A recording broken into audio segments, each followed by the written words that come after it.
Hey guys, Lou here, and welcome back to my channel here in Acorn Hill. This is my 1/3 of an acre suburban plot here in central North Carolina. I wanted to welcome you to the channel and to this mini tour. It's a short look around at what's going on in the property in the middle of spring.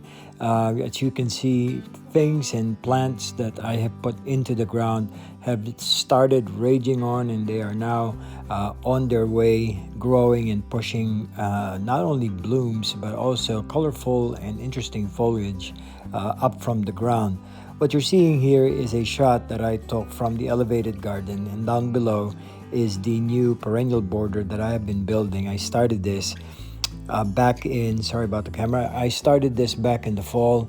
This used to be all lawn, and along with this new perennial bed, beyond that and in the middle you can see that I put some garden beds. These are what's called island beds. There are still 4 of them actually, and they're still in development, and this is what's going to eat up the big span of lawn that I have. But and I will give you an update on that later on in one of my posts. But here I'm really happy with the way this bed has turned out, as this used to be a grassy area. The base of our retaining wall, which you can see on the left side, upper left of the screen. This is a no-dig bed, and in building this I placed cardboard and newspaper and anything that will decompose. Did not dig the ground, obviously, because it's no dig, and I put organic topsoil and compost combination. We have daffodils, we have muscari or grape hyacinths, we have tulips. I have a variety of growing cardoons and artichokes, and right above that is pergola number 2, where I have a very vigorously growing rose. This is New Dawn. It is a light pink rose, and again in one of my posts later on we will highlight this rose and the care that I do for that. Looking back again down here on the ground, the front is studded with a select number of hyacinths, which again you can see from this shot. I wanted to give you guys a good clear shot of this angle where I have the island beds. The island beds are easiest way to conserve water for the lawn, to really eat up the lawn, and have selected areas where I have green. But I've discovered that I am more a perennial bed kind of gardener, and that is what I am doing here. The bed has some special features, including step-over espaliers, which are planted along the front of the raised beds. In the back you can see 2 espaliered apple trees, one on each end of the garden bed, which I did last year. There is still that green garden homemade cart that I have to the left. Up there we have the turquoise pots, which are filled with tulips, and these tulips you will see up close later on in this video. It is early spring, and I am doing my best not only in keeping the beds but also in trying to mow and edge the lawn. When I shot this video, this was a nice 5 o'clock, 5:30 in the afternoon type video, and so the lighting was good. This was before I started edging the garden beds. In this big reclaimed area that I have, this measures about 4 feet deep, about 12 feet long. I have been putting mulch, which is what we need to make sure we can conserve water. This is a good rich area to grow different bulbs and perennials, and this will be again another feature of the garden. Down below I have some tulips, and these are lilac colored tulips that I planted. To the right we have the Ito peony. These are the combination herbaceous tree peony. Alongside that I have Siberian irises. Those are the ones with the spiky long sword-like leaves. Again, the lilac colored tulips, daffodils, muscaris.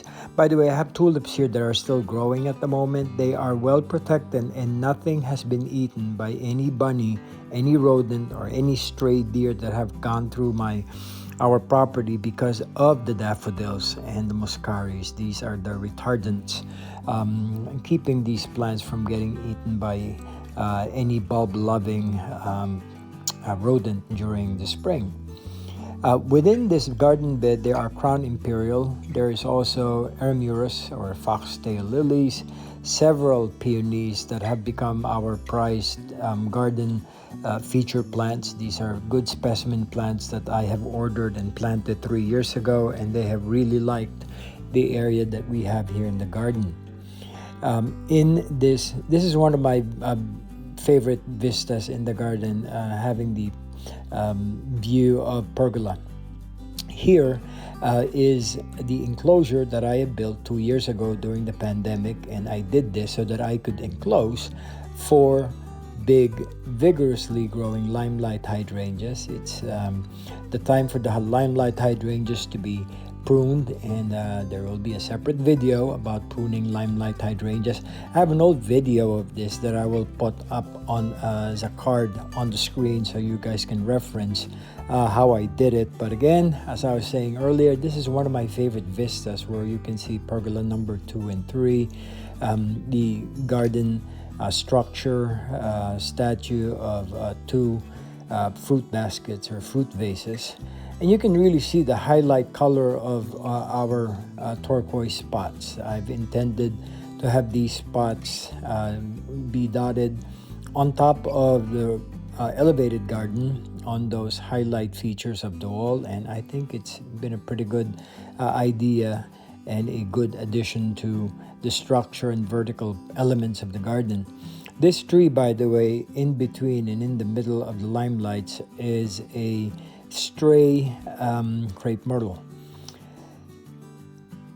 In this other shot, you can see that I have decided last fall to put all these bulbs not into our clay soil, but majority of them are placed in pots, and this is the biggest achievement, I should say, to the garden, and one of the big success stories, because all these bulbs have grown, they've bloomed, they've really given these pots a different lease in life, and the vision that we have, Kat and I, in putting these tulips in these big chunky pots, have given them color. We like gray, light gray or cement colored pots because they are the neutral foil for all these colors. Sometimes an old metal bucket, as you can see on the right. These are the natural organic elements that we like in the garden that unifies the color scheme so that nothing is competing with any of the color.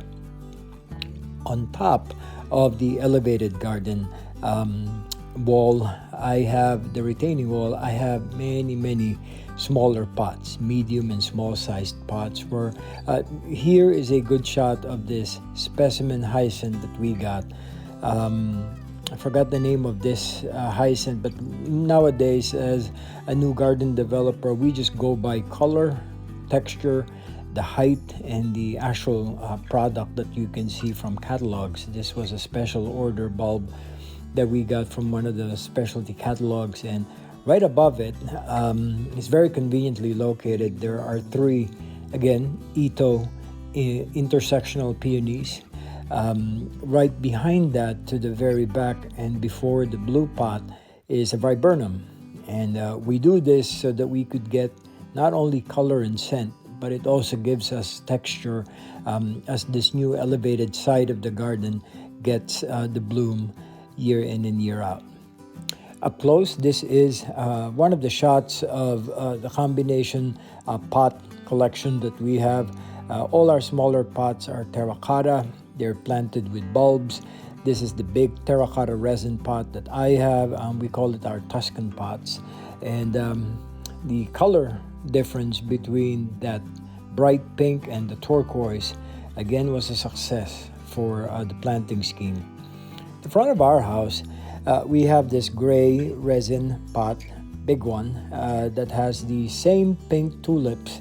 And it's amazing because this side of the house doesn't get the afternoon sun. It gets northern exposure, and part of the day it will get some sort of sunlight being bounced off one of the windows of the neighbors. And so you can see that one pot has tulips and the other pot is still trying to push those tulips and break dormancy. And that's the other pot that you saw earlier right beside this. On the other side of our garage door, this is where you can see where it gets most of the sunlight during the morning, and this deep magenta purple colored pot filled with tulips really was a success. There are 50 tulips in each pot, and below them are daffodils.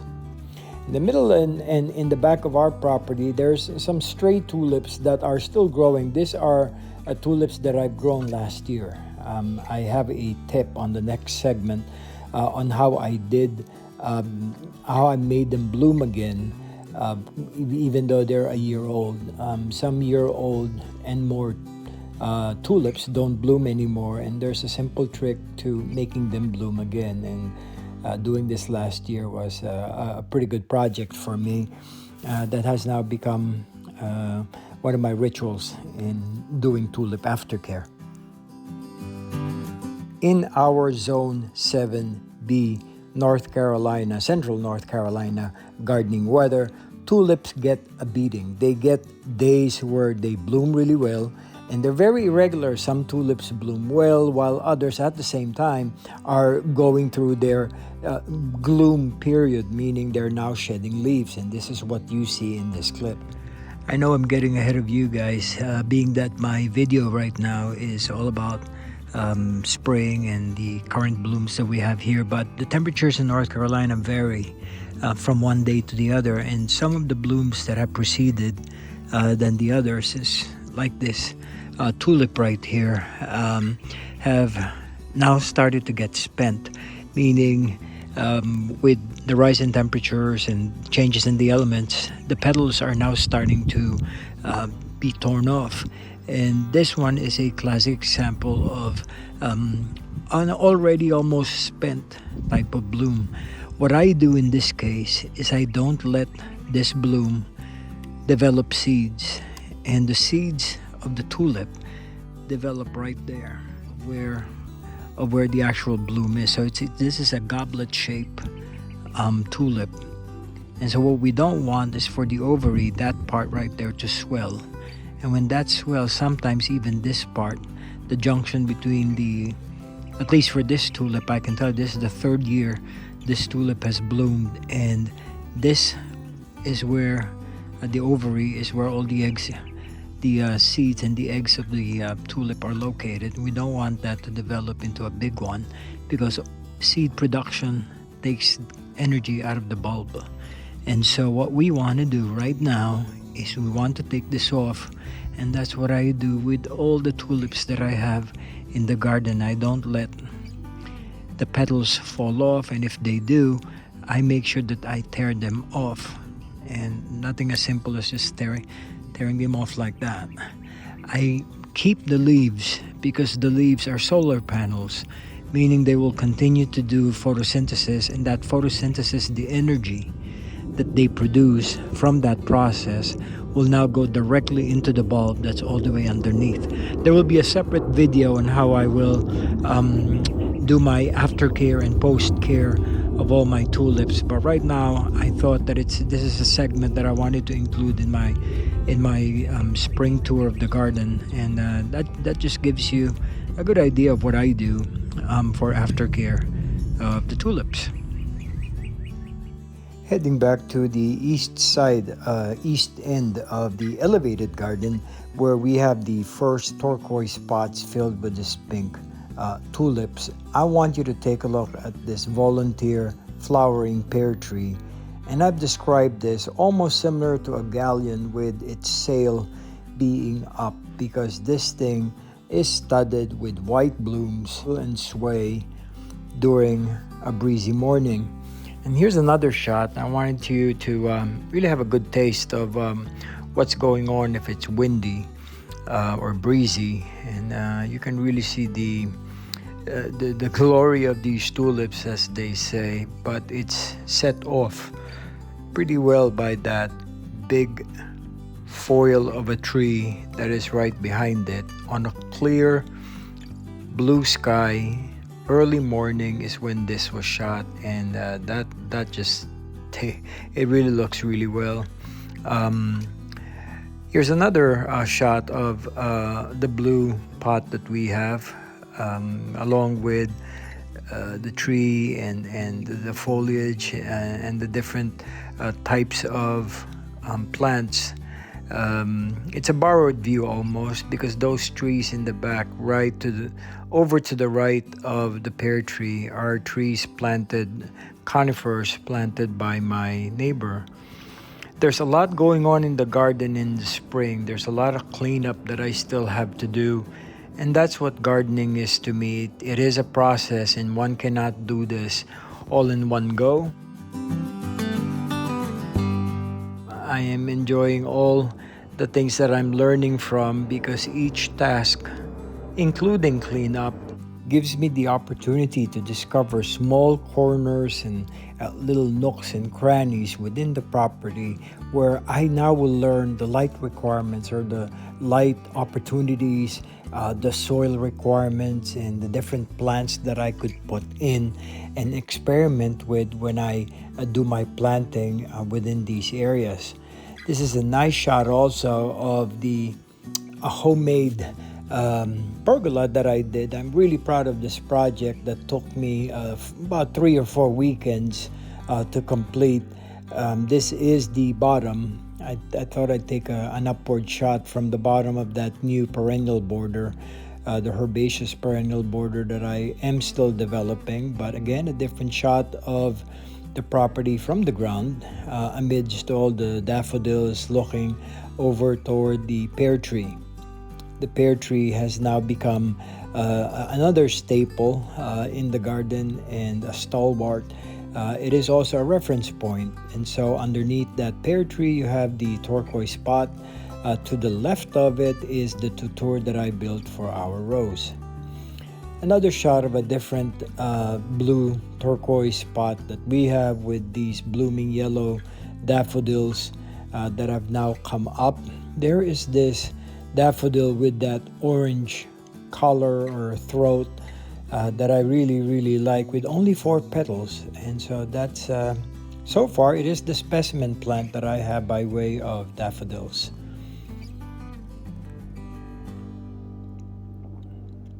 And here's that vista that I always like looking at, where the pot is located within and along the base of the pergola. More tulips. Can never get enough tulips in this video and along our property.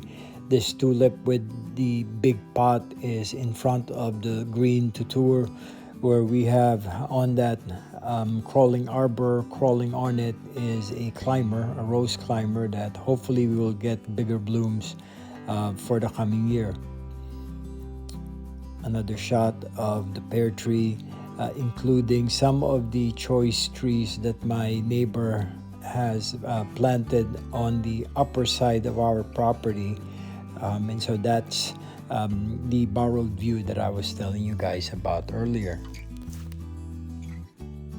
I hope you guys are enjoying this video. It is clips, a collection of clips that I have put together from different days, different times of the day within the week that I have taken, because lighting has either provided a better highlight of these tulips and these blooms and these vistas. I just wanted to share them with you as to how this garden, in its 3-year-old infancy since the pandemic, has developed into something that has become a place of solace for Kat and I. It is cliche, but I am telling you guys, and many gardeners and builders and those who like planting and getting their hands dirty can agree, it does give you that sense of peace and calm from a really busy work day, a stressful day, or whatever it is that all of us are dealing with. There is a different sense of achievement and sense of satisfaction when you get into the basic life skill that is gardening. It is easy to learn and it's easy to just execute. We can have a small plot, not as big or not as the size that I take care of myself, but I hope you guys can agree and are nodding your heads as I talk to you about my personal experience when it comes to gardening. I hope you guys are having a good start to the spring, start to the growing season. I truly appreciate all of you guys. By the way, these are those grape hyacinths that are growing at the base of our mailbox. I planted these back in the fall. Each individual hole has a tablespoon of bone meal that allow for these bulbs to get the nutrition it needs, so they are vigorous when they grow and come up. And the good thing about muscaris or grape hyacinths is they multiply. Thanks again, guys, for being with me throughout the close to 2 years that I have been on YouTube. There are lots more materials and lots more things to share. Thank you for being a part of our growth, and continue to subscribe and click on that like button as we go through this journey together this year. It's at this time that I tell you guys, I hope to see you next time in the next video. This is Louie, your Acorn Hill gardener here in Central North Carolina, and we'll see you back soon. Bye for now.